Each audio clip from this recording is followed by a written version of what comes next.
até o ocaso, bendito seja o nome do Senhor.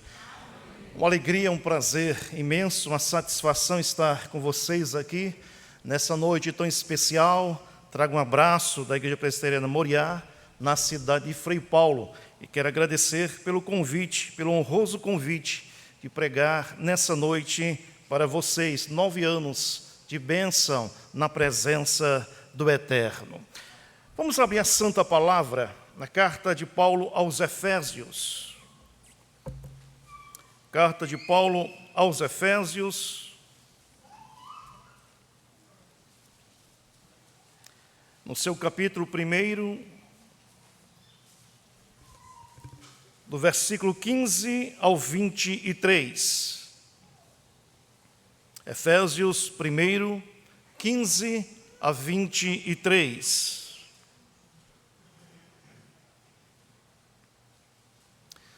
Diz a palavra do Senhor: por isso também eu, tendo ouvido a fé que há entre vós no Senhor Jesus e o amor para com todos os santos, não cesso de dar graças por vós, fazendo menção de vós nas minhas orações, para que o Deus de nosso Senhor Jesus Cristo, o Pai da glória, vos conceda espírito de sabedoria e de revelação no pleno conhecimento dele, iluminados os olhos do vosso coração, para saberdes qual é a esperança do seu chamamento, com a riqueza da glória da sua herança nos santos, e com a suprema grandeza do seu poder para com os que cremos, segundo a eficácia da força do seu poder, o qual exerceu ele em Cristo Jesus, ressuscitando dentre os mortos, e fazendo sentar à sua direita nos lugares celestiais, acima de todo o principado e potestade, e poder,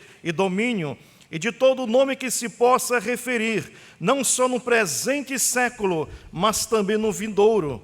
E pôs todas as coisas debaixo dos pés, e para ser o cabeça sobre todas as coisas, o deu à igreja, a qual é o seu corpo, a plenitude daquele que a tudo enche em todas as coisas. Vamos orar mais uma vez. Nosso Deus, suplicamos a assistência do Teu Espírito, precisamos da Tua intervenção, que o Senhor fale aos nossos corações, trazendo luz, trazendo edificação, salvação, e que o Teu nome seja engrandecido. É a nossa oração, em nome de Cristo, amém. Meus irmãos, a carta de Paulo aos Efésios, ela é conhecida como sendo a coroa das epístolas paulinas, certamente pela temática, pelo tema.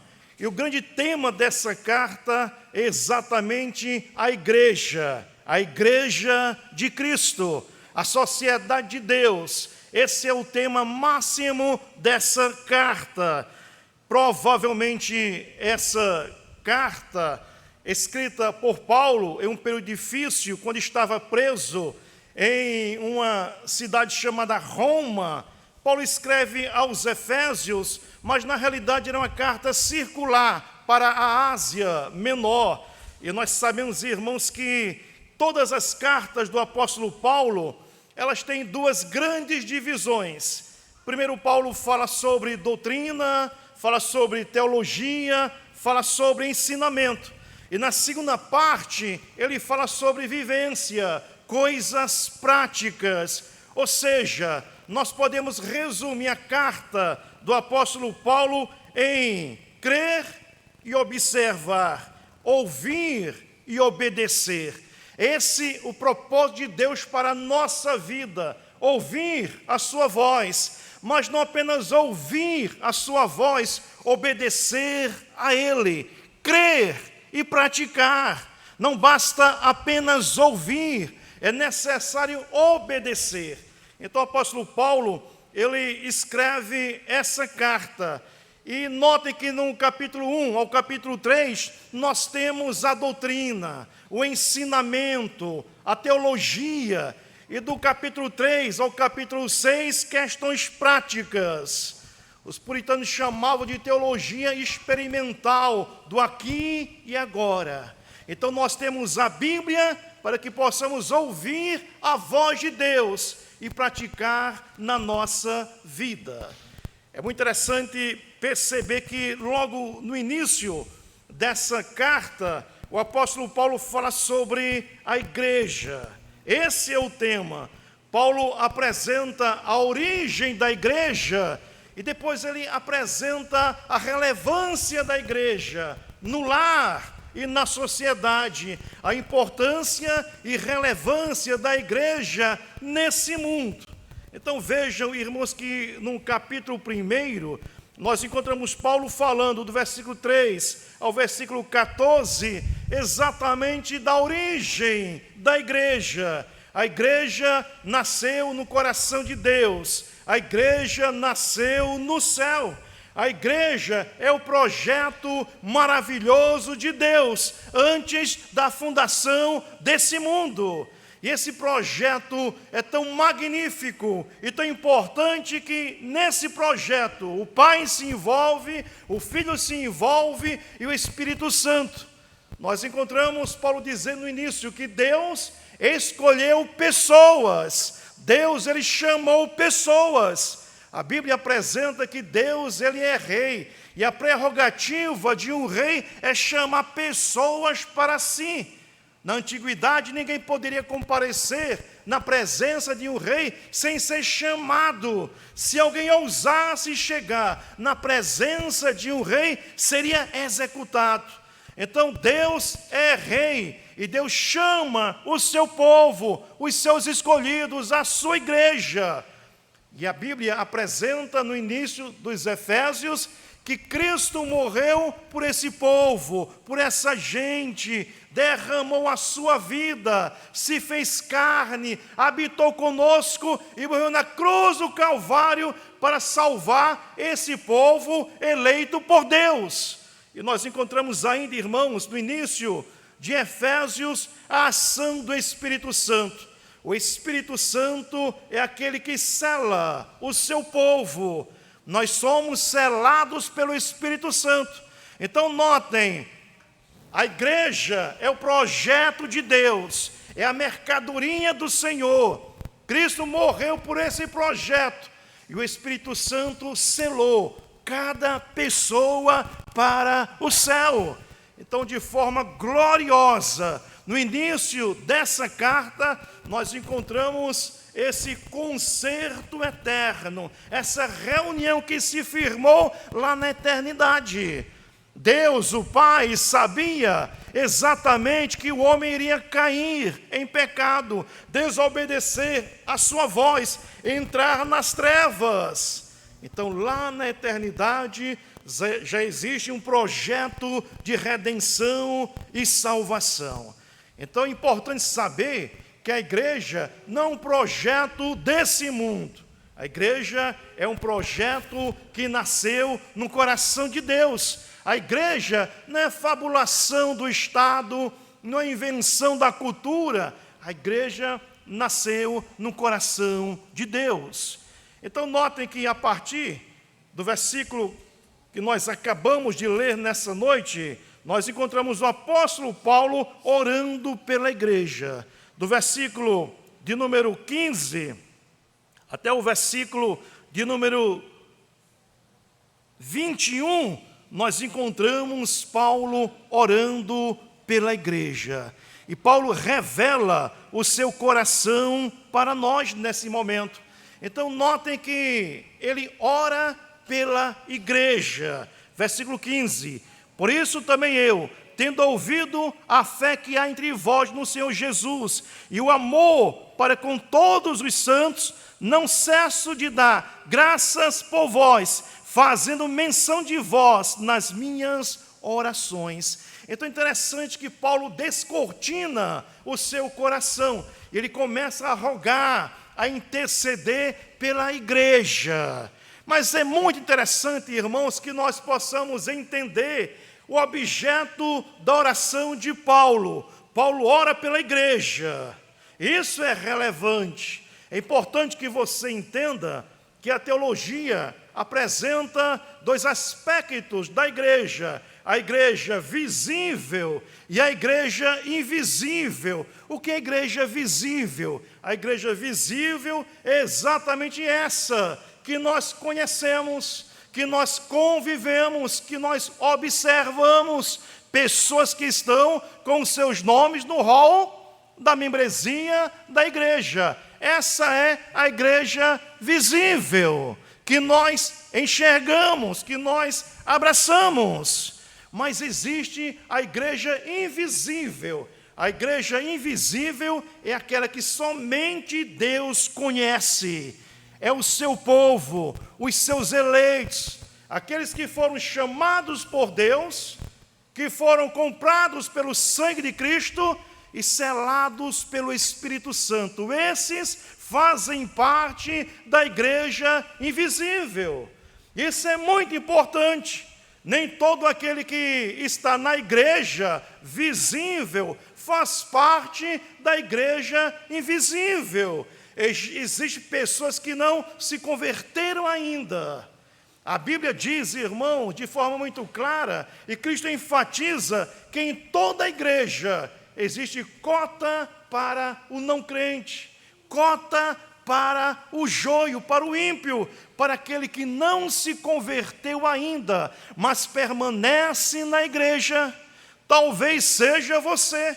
Você faz parte da membresia, se diz evangélico, carrega a Bíblia na mão, tem o seu nome no rol de membresia, mas talvez não nasceu de novo. Então você não faz parte da igreja invisível, mas apenas daquela igreja contemplada pelos nossos olhos. Isso é tão verdadeiro que Cristo enfatizou que no último dia muitos dirão: Senhor, Senhor, em teu nome eu profetizei, Senhor, Senhor, em teu nome eu expulsei demônios, Senhor, Senhor, em teu nome eu curei. E Cristo vai dizer abertamente: nunca vos conheci. Cristo estava falando para crentes, mas que nunca nasceram de novo. É interessante, meus irmãos, perceber que o apóstolo Paulo estava orando pela igreja invisível, não pela igreja visível, mas orando tão somente para os remidos do Senhor. Essa oração apostólica, ela se estabelece exatamente como a oração do Senhor, a oração sacerdotal de Cristo Jesus. Ele não orou pelo mundo, ele orou pela sua igreja. Ele intercedeu pela sua igreja, ele morreu pela sua igreja. Então, nessa oração apostólica, Paulo está com a mente e o coração voltados para o povo de Deus, o povo que ouve a voz de Deus e pratica, o povo que busca santidade, retidão, o povo da adoração, do louvor, das boas obras, o povo de Deus, o povo que perdoa, o povo que é trabalhado, o povo que tem um coração sensível à voz de Deus. Paulo ora por esses irmãos. E vejam ainda que Paulo apresenta duas características do povo de Deus. Ele diz no versículo 15: por isso também eu, tendo ouvido a fé que é entre vós no Senhor Jesus e o amor para com todos os santos. Notem, meus irmãos, nós não sabemos quem faz parte da igreja invisível, mas Paulo apresenta duas qualidades, dois aspectos: fé e amor.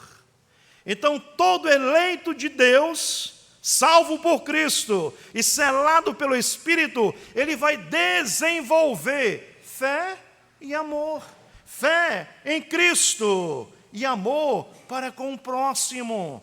Fé que olha para Cristo como sendo Senhor, mas também Salvador, e olha para o irmão, abraça o irmão e o percebe que de fato ele faz parte da família. E nesse aspecto ele manifesta amor. São os atributos, irmãos, que todo crente verdadeiro tem: fé em Cristo e amor para com o próximo. Notem que o verdadeiro crente olha para o céu. A sua fé está firmada em Cristo, mas nessa terra, nesse mundo, ele desenvolve o amor para com o próximo, a afinidade, laços. É isso que Paulo apresenta aqui. Mas notem, meus irmãos, que Paulo, no verso 16, ele agradece pela igreja, quando diz: não cesso de dar graças por vós, fazendo menção de vós nas minhas orações. Veja algo maravilhoso apresentado aqui. A igreja é bênção. A igreja é maravilhosa. A igreja não causa desgaste.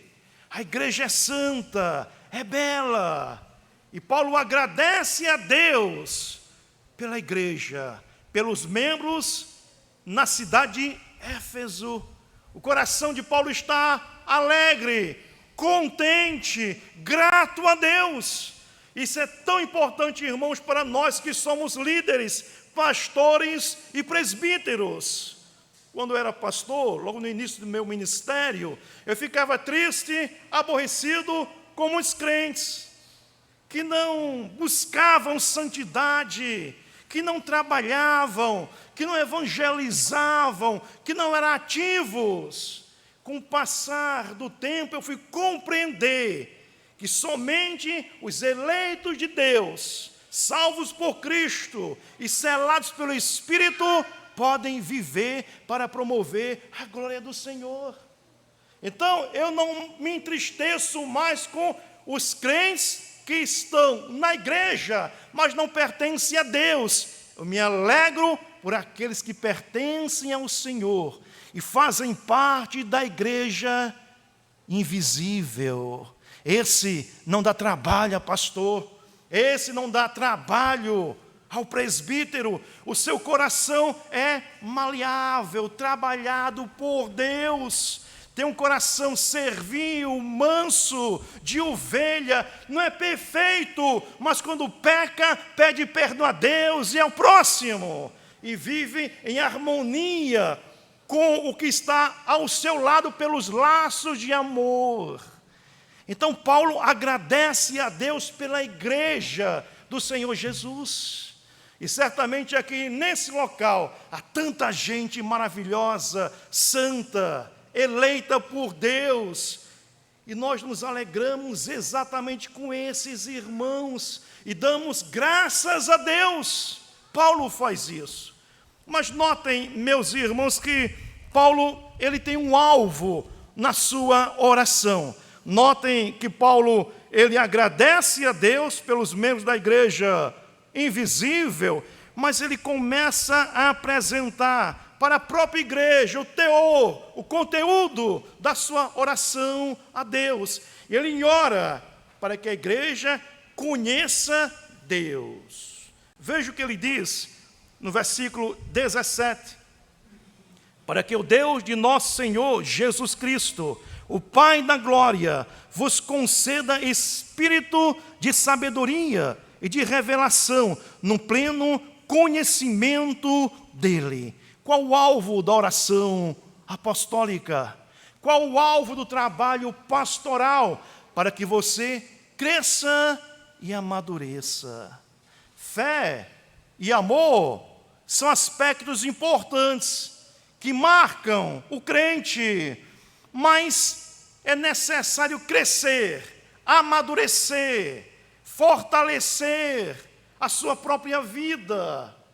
E Paulo, portanto, ora para que eles conheçam quem Deus é, para que eles conheçam o Pai eterno, para que eles conheçam de fato o grande Rei, o Senhor dessa terra, aquele que é santo, criador, perfeito, justo, misericordioso, belo, aquele que é onipotente, mas ao mesmo tempo se revela como Pai.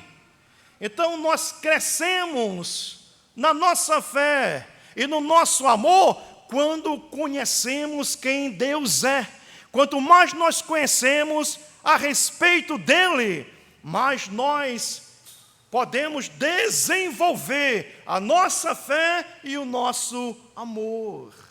Isso é muito importante, irmãos, crescer no conhecimento de Deus, diante das dificuldades, diante dos desafios, dos problemas, das angústias. Nós precisamos conhecer quem está ao nosso lado, quem nos segura pelas mãos, quem nos acolhe em seu colo. É necessário conhecer quem Deus é. É o alvo da oração do apóstolo Paulo. E vejam que no versículo 18 e no versículo 19, Paulo apresenta 3 aspectos da obra de Deus, que a igreja deve conhecer. No versículo 18, iluminados os olhos do vosso coração, para saberdes, em primeiro lugar, qual é a esperança do seu chamamento. Então Paulo ora para que a igreja conheça a respeito de Deus o seu chamamento. Algo maravilhoso. Deus nos chamou antes da fundação desse mundo. Eu já estava no coração de Deus, lá na eternidade. Ele me chamou, Ele me conheceu, Ele escreveu a minha vida, do início ao final. Ele me chamou para si. E não existe nada, irmãos, que traga esperança para a nossa vida do que a certeza que Ele nos chamou, que Ele nos atraiu com graça e com misericórdia. Notem, o pecado fez um grande mal. O pecado se estabeleceu lá no Éden e promoveu separação. Essa é a marca principal do pecado. Quando ele entra, ele separa. E ele separou o homem de Deus, o homem do próximo, o homem da natureza. Adão e Eva, após o pecado, fugiram da presença de Deus, foram para as trevas. Todos nós com ele. Adão era o nosso representante federal. Adão pecou e todos nós, expulsos do Éden. Mas Paulo quer lembrar a igreja que Deus nos chamou para ele. Isso vai trazer para nós esperança. Nós não estamos mais perdidos, nós estamos em Deus. Não estamos mais nas trevas, Ele nos chamou. E como isso, meus irmãos, é especial e importante, porque o pecado lá no Éden nos colocou numa situação complicada de alienação. Ou seja, depois do pecado, nós sabemos que precisamos de Deus, buscamos a Ele na religião, mas não temos competência para encontrá-lo, nós não desejamos Ele, sabemos que há um vazio no coração, uma falta, mas ao mesmo tempo nós não sabemos exatamente como encontrar a felicidade. Deus, Ele nos chamou, ou seja, Ele nos atraiu à sua presença. A honra é dEle, a glória dEle. Ele nos chamou e de forma absolutamente clara, nós ouvimos a sua voz e fomos à sua presença. Esse é o chamado. Paulo vai dizer no capítulo 2, nós estávamos perdidos, estávamos mortos em delitos e pecados, não poderíamos encontrar Deus, nem se movimentar, nem levantar a mão, era a nossa condição de perdição, mas Ele nos chamou. E é necessário conhecer exatamente essa dimensão da graça e misericórdia de Deus. Ele chamou você. Isso deve trazer, meus irmãos, para nós esperança. Esperança. Nós agora pertencemos a Ele, nós estamos nele, estamos seguros em Cristo Jesus, vivendo nesse mundo, mas ao mesmo tempo chamando Deus de Pai, e podemos desenvolver nessa terra esperança. O mundo sem Deus é um mundo sem esperança. O mundo sem Deus é uma tragédia. O ser humano confunde a verdadeira alegria com prazer. Prazer passa, é efêmero, mas a verdadeira alegria se concentra na presença de Deus. Então é necessário que você compreenda essa dimensão da graça de Deus. Ele chamou você para a sua presença. Ele te chamou. Você não está perdido, à deriva, sem esperança. Ele chamou você. É claro, meus irmãos, que nós jamais vamos entender a graça de Deus. Nós não merecemos Deus, mas Ele nos chamou. E nós vivemos na sua presença. A nossa situação é exatamente aquela situação do filho pródigo, que saiu da casa paterna, viveu nas trevas, nos prazeres, sentiu saudade da casa paterna, um vazio no seu coração, e ele resolveu voltar. Mas ele resolveu voltar não como filho, mas como servo, como escravo, porque ele não conhecia, não compreendia o amor do Pai, a dimensão da graça, da misericórdia. Ele foi, mas diz o texto que o Pai o avistou de longe, e o Pai correu, o abraçou e o beijou, e o chamou de volta para o lar. É isso que Paulo quer que a igreja compreenda em primeiro lugar. Mas, além disso, vejo aí no versículo 18, que Paulo quer que a igreja também compreenda qual a riqueza da glória da sua herança nos santos. Paulo agora fala de herança, essa ideia.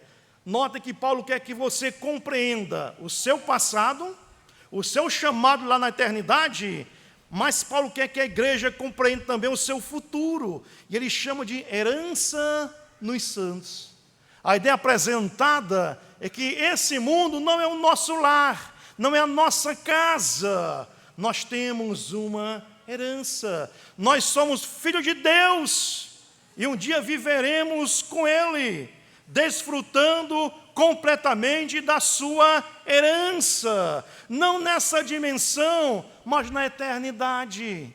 Então Paulo apresenta isso para que a igreja desenvolva na sua vida esse aspecto da vida por vir, ou seja, esse aspecto de vida celestial, de céu, de vida eterna, para que o nosso coração não esteja nesse mundo, nas coisas desse mundo, mas para que o nosso coração esteja no céu. Notem como isso é importante e é interessante. Paulo fala sobre o chamado, e nós vimos aqui que Deus nos chamou lá na eternidade, não, no céu. E agora ele fala também da herança, não, no céu. Ou seja, o crente é aquele que vive com os pés fincados nessa terra, mas o seu coração, a sua mente estão nos céus. É para lá que nós vamos viver com Cristo por toda a eternidade. É o nosso futuro.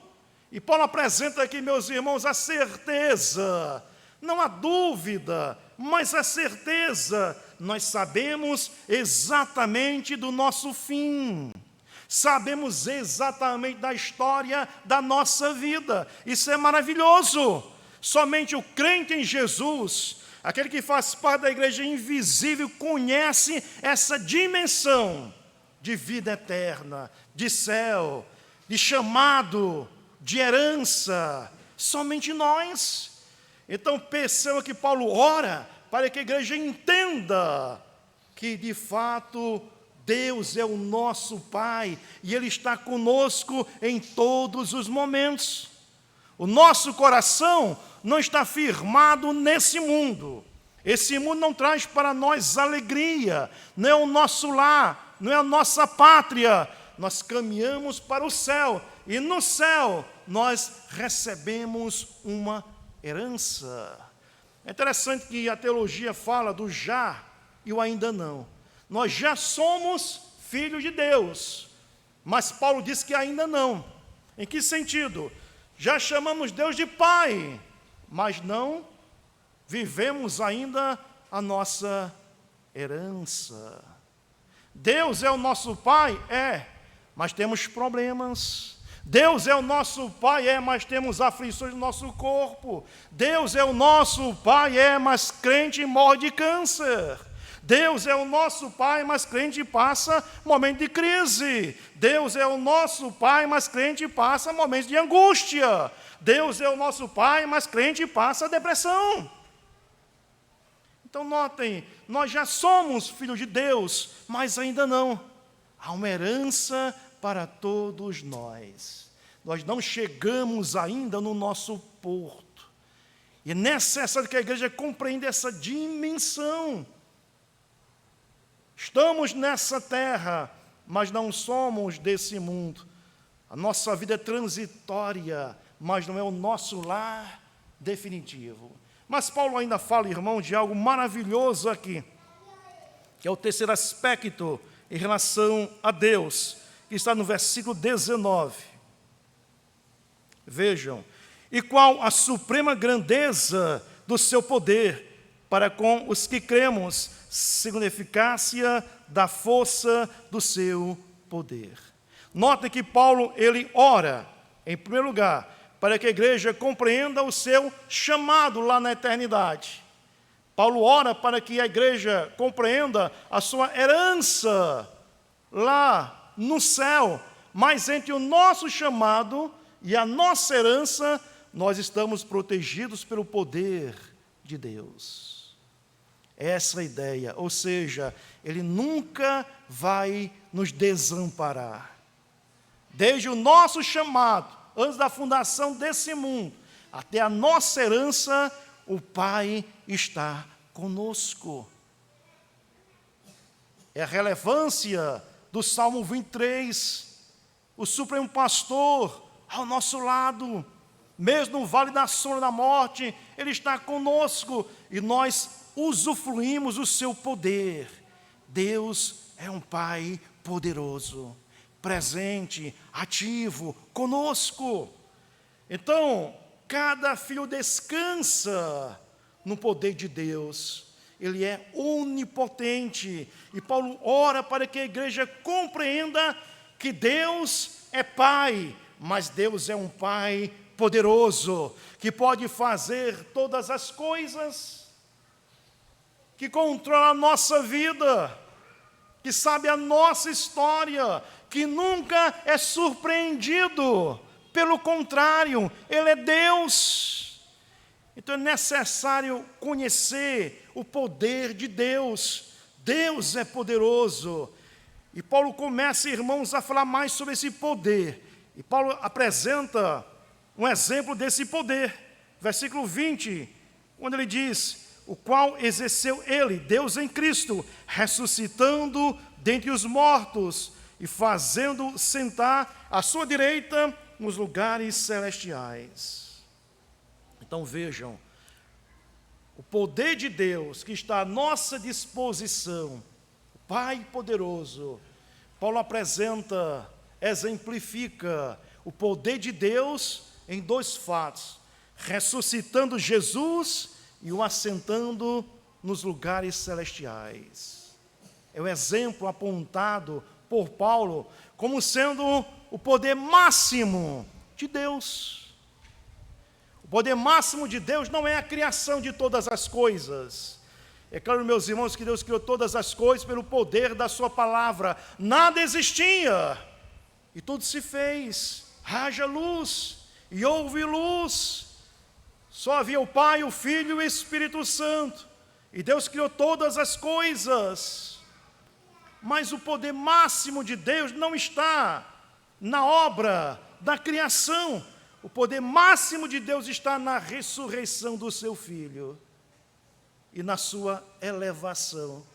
É isso que Paulo diz aqui. Deus ressuscitou Jesus com poder e grande graça. Não apenas ressuscitou Jesus, mas Jesus que está assentado nos lugares celestiais, à destra do seu Pai. E esse mesmo poder está à disposição do povo de Deus. Assim como Ele ressuscitou você dentre os mortos.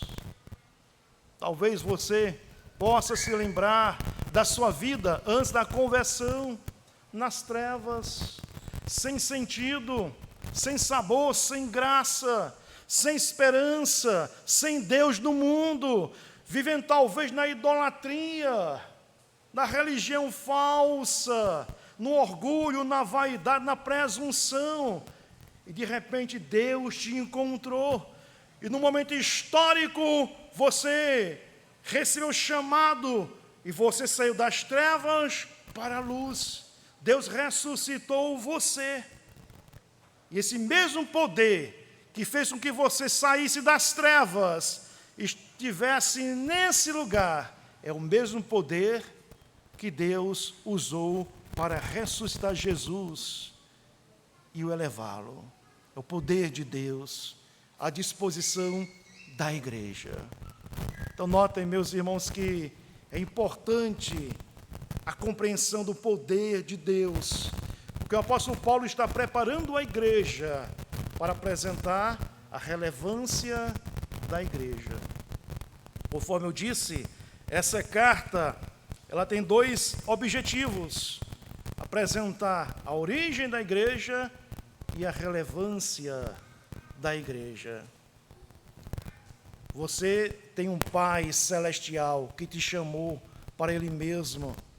Você está nessa terra, mas você tem uma herança, mas existe um poder à disposição da igreja.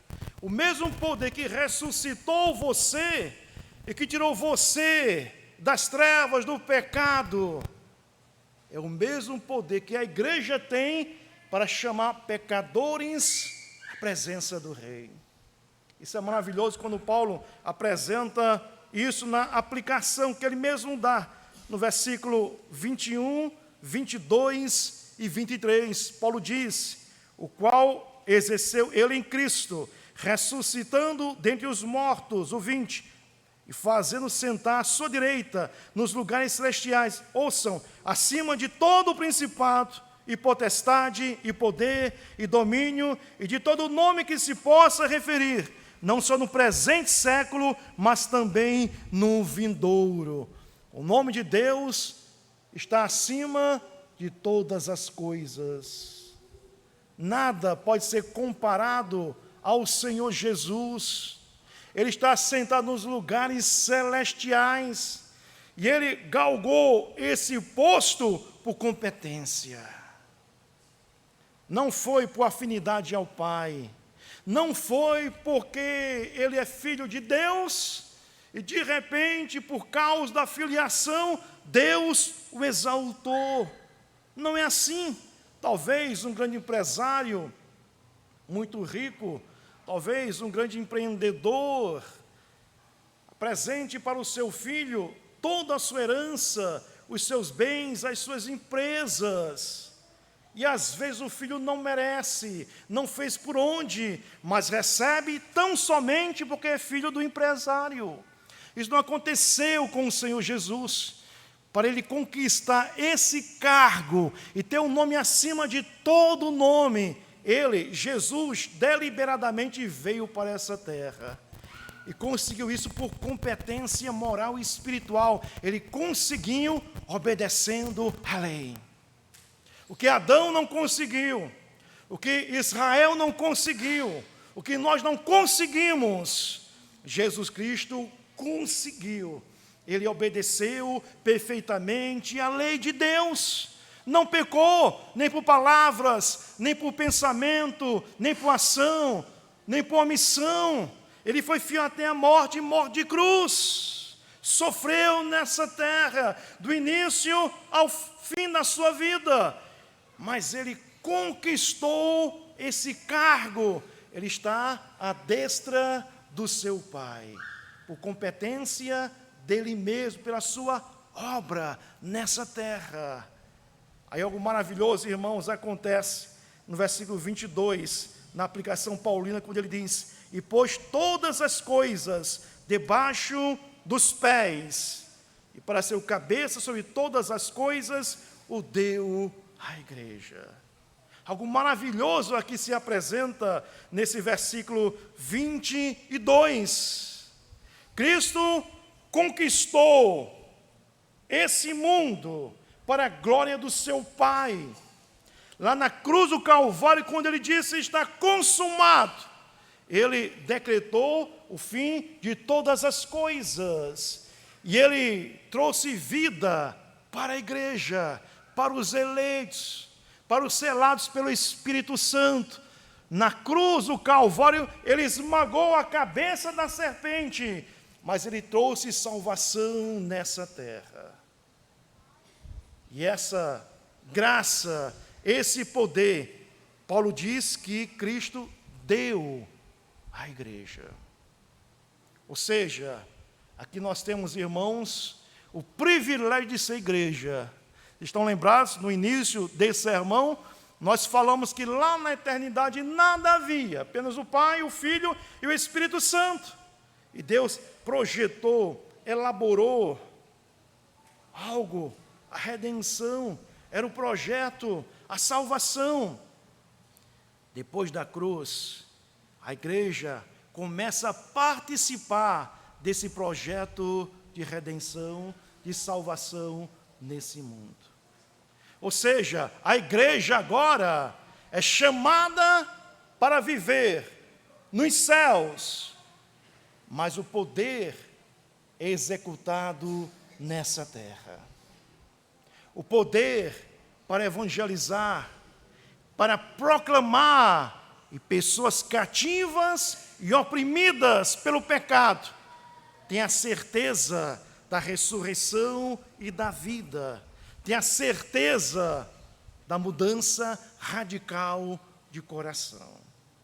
Essa a relevância da igreja. Cristo fez tudo, ele já conquistou um povo, e agora cabe à igreja do Senhor Jesus simplesmente pregar o evangelho, e pessoas serão salvas. É o poder da igreja. O poder da igreja não está na beleza do seu templo, o poder da igreja não está na quantidade dos seus membros, o poder da igreja está na proclamação do evangelho. E quando nós pregamos o evangelho, Deus executa o seu plano que foi construído na eternidade e dá vida aos pecadores. Essa, meus irmãos, é a relevância da igreja. É a relevância da igreja presbiteriana em Itabaiana. É o poder que você tem de falar de Cristo, de apresentar o amor de Cristo, de apresentar a cruz. E pessoas são salvas, porque existe poder na igreja. E Paulo conclui, irmãos, falando mais ainda sobre a igreja, no versículo 23, quando ele diz: a igreja é o seu corpo, a plenitude daquele que a tudo enche em todas as coisas. A igreja é o corpo do Senhor Jesus. Não existe corpo sem cabeça, nem cabeça sem corpo. O ser humano vive corpo e cabeça. Essa é a ideia.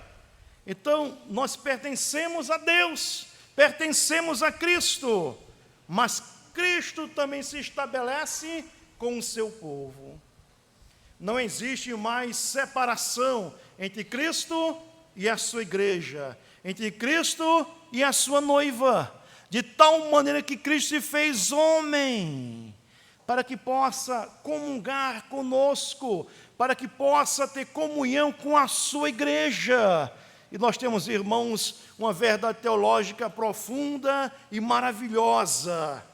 Cristo se fez homem, e para sempre ele será homem. Nós não vamos ver a face de Deus, nem do Espírito Santo. Evidentemente são espíritos, não tem forma como os homens, mas Cristo, ele tem um corpo, assim como o meu, como o seu. E por que isso? para que Ele possa estar unido à sua igreja, para que nós possamos abraçar o Senhor Jesus lá no céu, contemplar a sua face, se alimentar com Ele. Essa certeza que Paulo apresenta aqui no final, quando diz que a igreja está irremediavelmente ligada ao Senhor Jesus, e nós pertencemos a Ele, e Ele está conosco nesse momento, e um dia nós iremos abraçar o Senhor Jesus. Você já imaginou esse dia glorioso? Quando você, após essa jornada difícil nesse mundo, você vai contemplar a face do Senhor Jesus que se fez homem, vai abraçar o seu Senhor e o seu Salvador. Ele é o nosso cabeça, nós somos corpo dele, então ele não vive mais sem a sua igreja. Ele se apresenta como sendo marido da sua igreja. Então, meus irmãos, esse texto aqui de Efésios é muito importante e muito relevante para nós. Nesse tempo tão importante, quando celebramos 9 anos de bênção, é preciso que você conheça quem é o seu Pai. Você que de repente está atribulado, você que está triste, deprimido, vencido, perturbado, frustrado, sem amor próprio, você precisa conhecer quem Deus é. Você precisa meditar na sua origem. A sua origem não se deu no dia que você nasceu, que você saiu do ventre da sua mãe. A minha origem não se deu no dia 2 de novembro de 73. A minha origem se deu lá na eternidade, quando nada havia. Deus estava pensando em mim e pensando em você. Isso traz esperança para a nossa vida. Você precisa também meditar na sua herança. Deus não prometeu para nós uma vida tranquila. Ele prometeu um porto seguro. A viagem, às vezes, é cansativa. As ondas se acumulam, querem virar o barco da nossa existência. Temos aflições, mas nós devemos enxergar o nosso futuro, o porto, a segurança, Deus. E Paulo nos assegura que nós devemos meditar, que mesmo nesse mundo, nós estamos nas mãos de Deus, nos seus braços, no seu colo, e somos alvos do seu poder. Deus nos ama e manifesta todo o seu poder para nós. Quando Ele nos ressuscitou, à semelhança do seu Filho, nos tirou das trevas, nos colocou na luz, na presença dEle, e trouxe para nós um sentido, uma razão para viver. E é claro, meus irmãos, que diante de todas as tribulações da vida, nós temos o poder de Deus à nossa disposição. Eu amo os meus filhos, e eu sou capaz de dar a vida pelos meus filhos. A Bíblia diz que nós pais somos imperfeitos, somos maus. Imagine a dimensão do amor de Deus e o seu poder para conosco. Quando a gente medita no poder de Deus, vai embora a ansiedade, vai embora a tristeza, vai embora a depressão, vai embora a angústia. E nós temos a certeza que Ele nos cercou, estamos nele.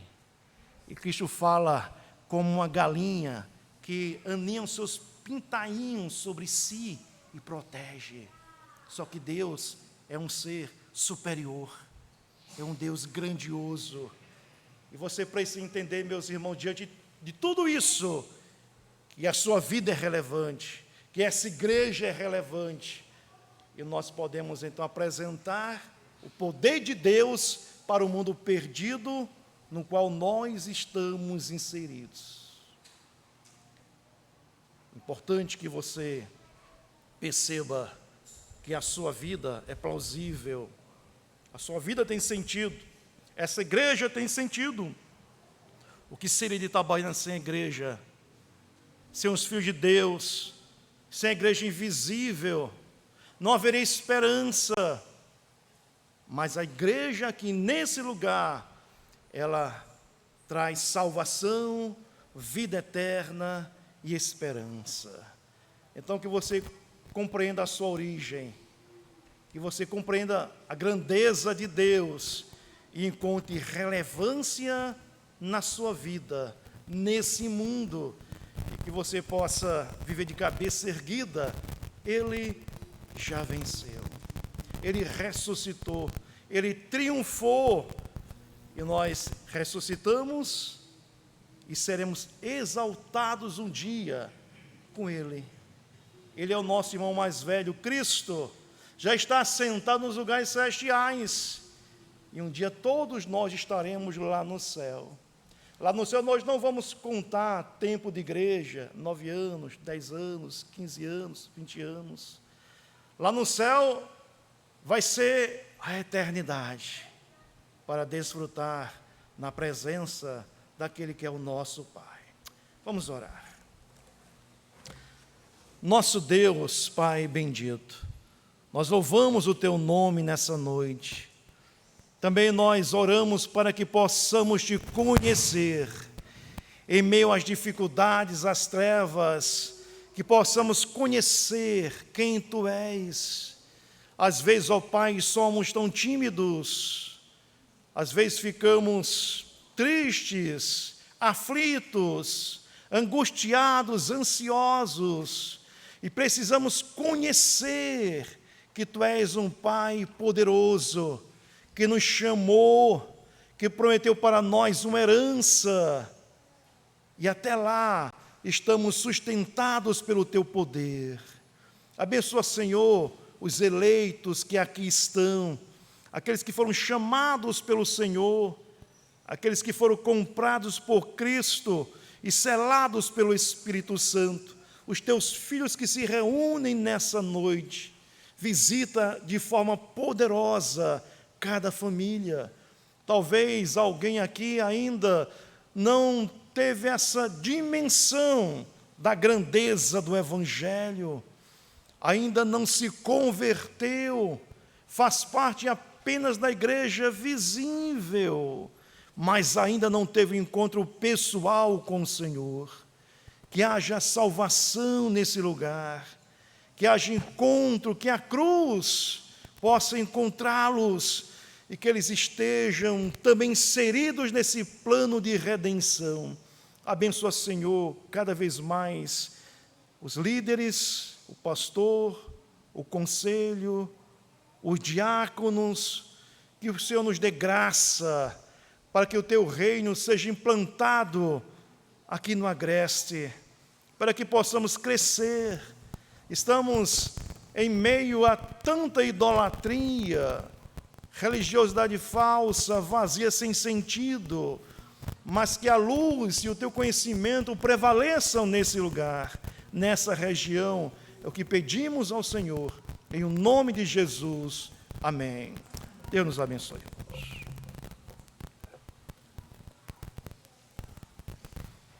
Receber a bênção, irmãos, fiquemos de pé. Que a graça do Senhor Jesus, o amor de Deus, o nosso Pai, e a comunhão do Divino Espírito Santo esteja sobre todos vós, sobre toda a igreja do Senhor Jesus espalhada na face da terra, hoje e para todos sempre.